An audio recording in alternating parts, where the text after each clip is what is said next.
G'day, I'm Paul. One of my favourite non-SUV kind of SUVs is the Subaru Outback because it's a wagon, but it's kind of SUV capable. The only complaint I had with it though was that it lacked a little bit of punch, and Subaru has now listened. They've fitted a turbocharger to this engine and upped the towing capacity as well. So today I'm going to do a detailed review of the new Subaru Outback XT to see whether it is all the better for being turbocharged now, but it will cost you a little bit extra. It's a $5,000 price premium for the turbo over the naturally aspirated version. This here is the top spec version. It's called the Touring. It's priced at around $55,000. If that's too expensive, the turbo range kicks off at around the $52,000 mark. This competes with things like the Honda CR-V, Mazda 6, 5, Toyota RAV4. It's that size of vehicle, but obviously a wagon instead of an SUV. Today we're going to do a detailed review of this car, so if you do want to skip ahead to other parts of this review, you can use the time codes on the screen, or if you're on YouTube, you can scroll down and use the chapters below. And don't forget to subscribe to the channel. Hit the bell icon, because that's going to tell you every single time we drive a turbocharged Subaru. Let's talk exterior design. You've got 9 colours to pick from, and here's some good news. They're all free of charge.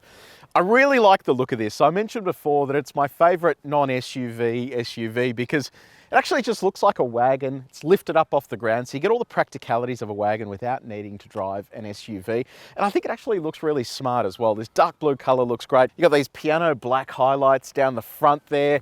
Big Subaru logo there as well. Camera built into that whole grille section, a little bit of chrome there as well, and then these matte black finishes down the bottom, so it still looks nice and rugged without needing to look like an SUV.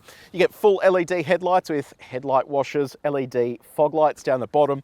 And if we whip around to the side, you've got 18-inch alloy wheels. The design is pretty straightforward, machined finish on the outside and then piano black on the inside there. Big old wheel arch guards here, have a look at that, and not uniform in shape either. They sort of have this ridge up the top there.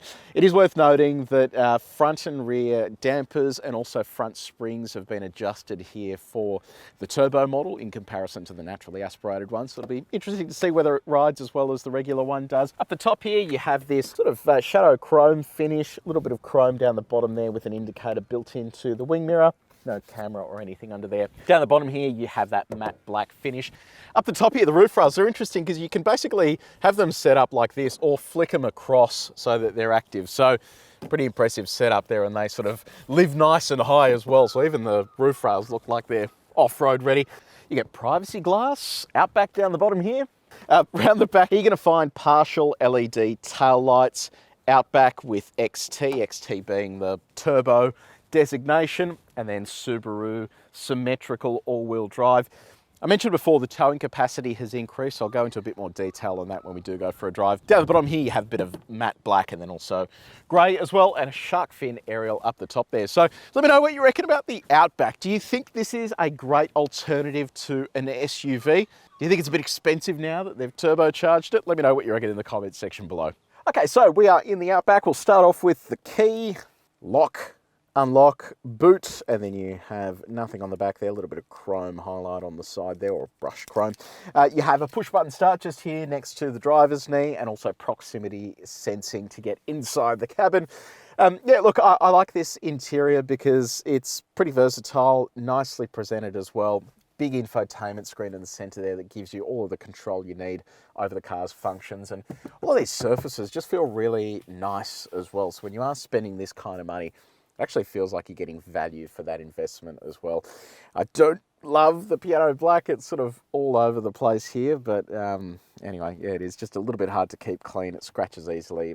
They're just, you know, designers are obsessed with it for some reason. So anyway, now what about your touch points? So in the center here, that's really nice and soft. Soft on the door as well. How soft are they? We've got our gyrometer. We've tested the main surfaces in this cabin if you want to see how this car compares to others that we've tested before. Look at the link in the description below.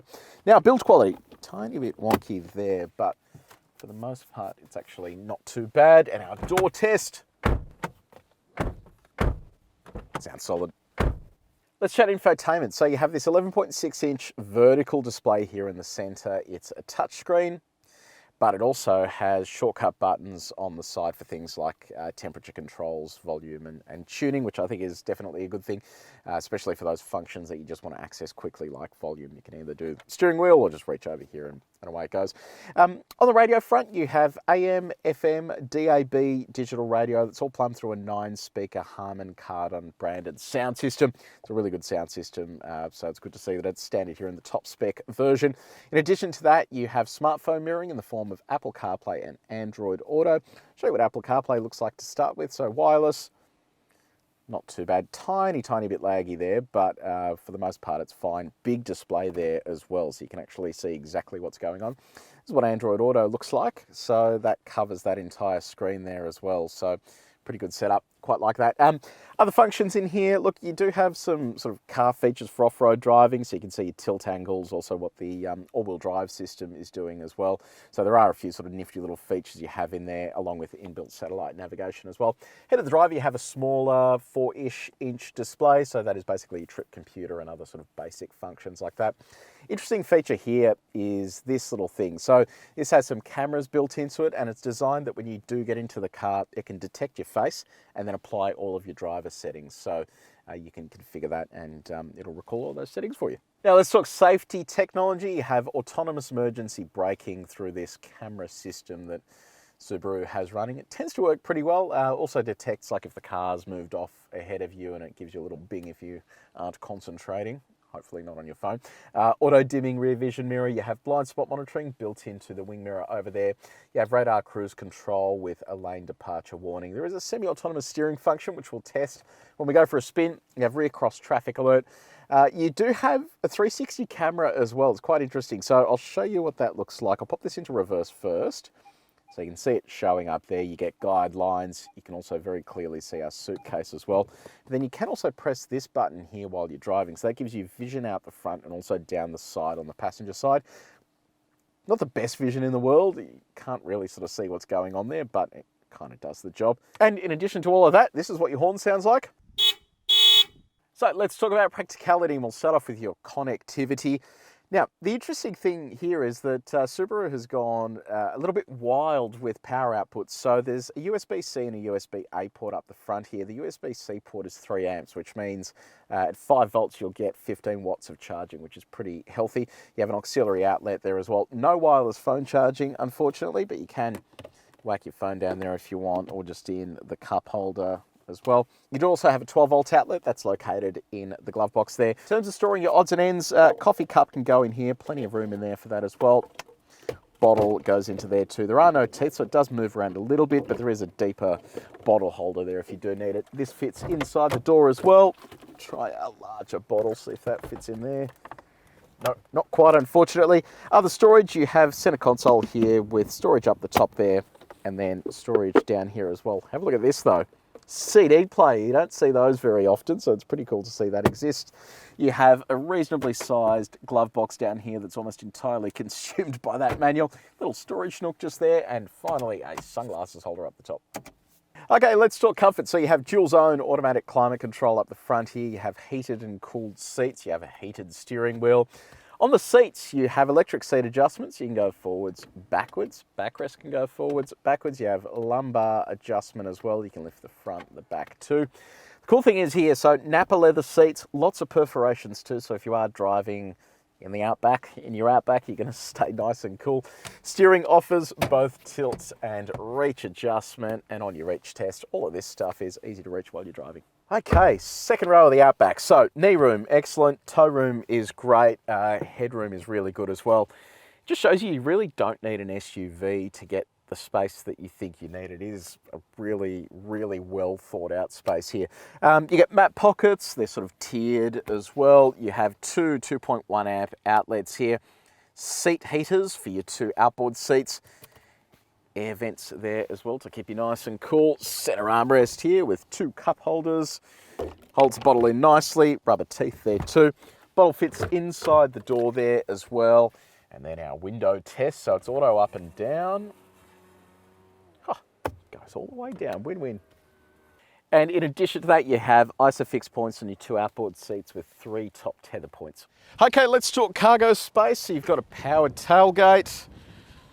crack that open. So in here you actually have, it's a pretty clever storage area. So you have a stack of hooks off to the side. They all drop down as well. You've got storage off to these outer edges. Well, actually, you don't have it on that side because there is a subwoofer, but you do have it over here. Beneath the cargo floor, you'll find a full-size spare tyre, which is great.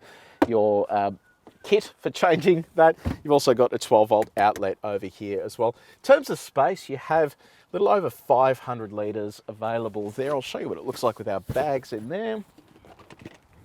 So there it is there. Really nice and generous space. And then what you can do if you do want more space, you give these levers a pull over here. That drops the second row out of the way and that reveals a little under 1,300 litres of cargo space. Okay, so we've just hit the road in the Outback Turbo. Now, powering this is a turbocharged 2.4 litre 4-cylinder petrol engine. It makes 183 kilowatts of power and 350 newton meters of torque. So it is up considerably on the naturally aspirated version of this car. So you do feel that behind the wheel because when you do sink the slipper in, it sort of pins you nicely back in the seat. It's not like diesel torque where it punches you, but it does feel considerably quicker than the naturally aspirated version. It still remains mated to a continuously variable transmission, and that means when you do lay into the throttle, you do find that it sort of makes a fair bit of noise and then it sort of picks up pace a little bit as it goes. So I think it is a pretty good setup for this particular engine. Subaru has kind of nailed that formula of a continuously variable transmission with the turbocharged petrol engine. They do it really well in the new WRX, and I think they've translated it nicely here as well. You'd also have paddle shifters here on the steering wheel if you do want to manually control your gears. And this is handy for things like towing. If you're going down a long descent, you're able to pull back through the gears and get a bit of engine braking in. So it is a pretty versatile transmission is what I'm trying to say. Subaru claims a combined fuel economy of 9 litres per 100 Ks, but we're currently sitting on 11.6. That is pretty high, I reckon, and I'm surprised by that. I knew it would use more fuel than a standard Outback, but I wasn't expecting it to be using that much fuel, so that is a big jump up there. So, yeah, it is a little bit disappointing. Yes, you do get the extra sort of punch behind the wheel, especially for towing, but do keep in mind that it is going to chew through a fair bit of fuel. One of the big advantages here with Subaru's entire range, with the exception of the BRZ, is the all-wheel drive system. And it just gives you that extra surety and confidence behind the wheel. You know that when you lay into the throttle, it's not going to understeer or oversteer or do anything silly. It is just very predictable and easy to drive.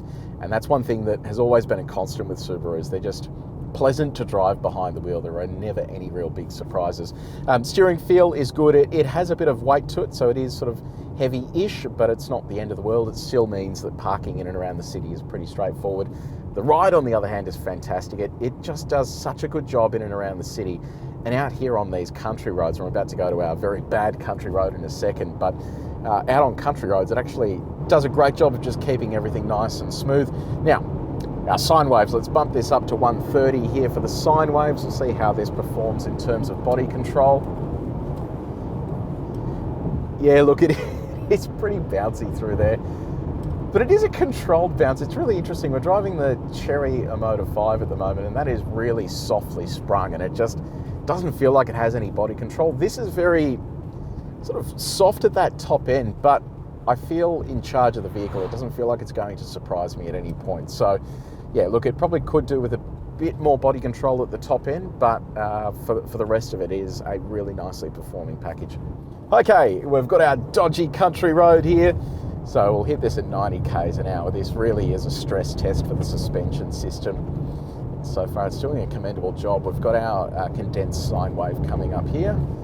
This really just gives us an idea of how well that suspension copes with. Oh, look at that. That is really good. I have full control of the car over the top there. It doesn't float over it, which means the suspension has time to settle. And then on this really choppy stuff here, everything is just remaining in check. There are no surprises. It's nice and smooth. It's not overly firm. It's not overly soft. It's just great. So it means that if you do have the family in here and you are on a corrugated section of country road, this is tuned to handle those conditions nicely. Now, drive modes. You do have a couple to choose from. I mentioned before you can do your manual gear selections here on the gear stick and the steering wheel, but you have I and S. When you hit S, it engages sport mode. So let's go for a little fang around our track here and see what this feels like. I know this isn't a sports car, but we drive every car around our track so we can get a bit of a vibe for how it goes. I can feel the all-wheel drive system shuffling torque to the rear there. It's actually really nicely done here, and it is very predictable. Everything is happening nice and smoothly. Yeah, it actually has quite a nice strong mid-range. The brakes are good as well. And there's not a huge amount of body roll, so when you do tip it into some of these corners here, it's holding on really nicely. A couple of tram tracks coming up here. See what the braking's like over those, that's great. And we've got our higher speed section along the back here. It's actually surprisingly pretty good. You can pick up a fair bit of pace here, and that's one of the advantages of it not having the sort of proportions of an SUV. It means you can sort of lay into it. Look, it is actually picking up speed nicely up along the back here. Nudging 150, 160 there, even 170. That's actually pretty good. I'm surprised by how well this handles. Now, I was really surprised actually at the road noise as well. There really isn't a great deal coming into the cabin on smoother surfaces. When it is coarse chip, it is a little bit louder, but still not the end of the world. It is a pretty quiet place to be seated. And big shout out to a CarExpert reader who got in touch with us and has sent us out this amazing calibrated sound meter for all of our future tests. So thank you for that. Okay, time to test our lane support systems. So I'm going to get the speed up to 70 k's an hour, and then we will activate cruise control here. There it is at 70. So what the aim is here is to test in our 3 outer lanes to see how well the self-steering function works, because that gives us an indication of what it's like out on the roads in the public. And as the banking gets progressively steeper, that's basically an indication to the car of how much torque it's willing to apply to the steering wheel, and it simulates going around a corner or something like that on a normal road. So I'm going to hit this button here to activate that. You can see the little thing goes green up the top there. So in the first lane here, it is working nicely. We're very centered in the lane there. I'm only just holding the steering wheel here. If you're driving out on sort of public roads, you'll actually have to hold it properly. Jump over to the next lane. We'll see how it performs here with a slightly bigger banking. Wait for that to activate. There we go, it's detected the lane, so I'm just going to let go of the steering wheel. It's doing a pretty good job. It's keeping us nice and central there to the lane, which is good. So it's a pass in lane 1 and 2. Let's give lane 3 a crack here. This is where most of the cars fail, but you never know. Let's see what happens.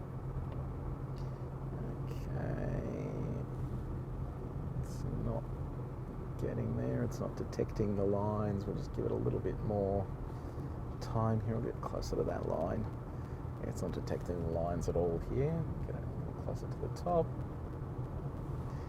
No, it's not even letting us get in there. I think it's because I have too much torque here applied to the steering wheel for it. So look, there it is, it's coming through. Okay, so that's activated now. I'll just let go of the steering wheel.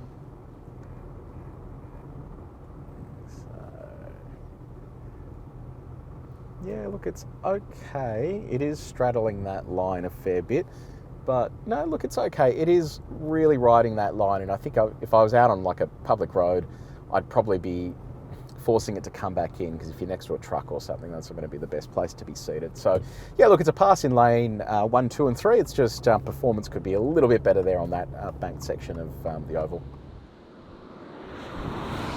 Okay, let's do some performance testing. So we don't have an official 0 to 100 time, but today we'll test 0 to 100 and 80 to 120 as well to see what our overtaking performance is like. I've left it in sport mode. I'll just dial up some revs and stand on the throttle. All right, fairly leisurely off the line there with the CVT, but once it hooks up, it keeps moving nicely. There's 100 and 120. Alrighty, let's have a look at how we went there. to a stop. Yeah, once it actually sort of starts moving, it really sort of has a fair bit of punch in the back there, which is nice. So 0 to 100, 7.2 seconds, which is pretty good. 80 to 120, 4.25 seconds. So that's a great number. That is your overtaking speed. It just tells you that it really has that decent mid-range to get everything nice and moving along. So let's do a braking test from 100 and see how quickly this pulls up. Okay, let's do our brake from 100. I'll just jack the speed up here. We'll hit our marker and jump on the anchors. There's 100 there. Oh, that feels really nice and strong. Okay, let's see if it matches the actual numbers. So 100 to 0, 3 seconds in 40.37 meters. Not a bad effort for a car that weighs this much, so pretty impressed with that. If you do want to see how the Outback compares to other cars that we've tested before in terms of acceleration and braking, have a look at the link in the description below where you can run those numbers against each other. Let's have a little look at our reverse speed test. How quickly does the Outback get to its terminal velocity in reverse? Here we go. Oh, there you go. 40 kilometers an hour, 45.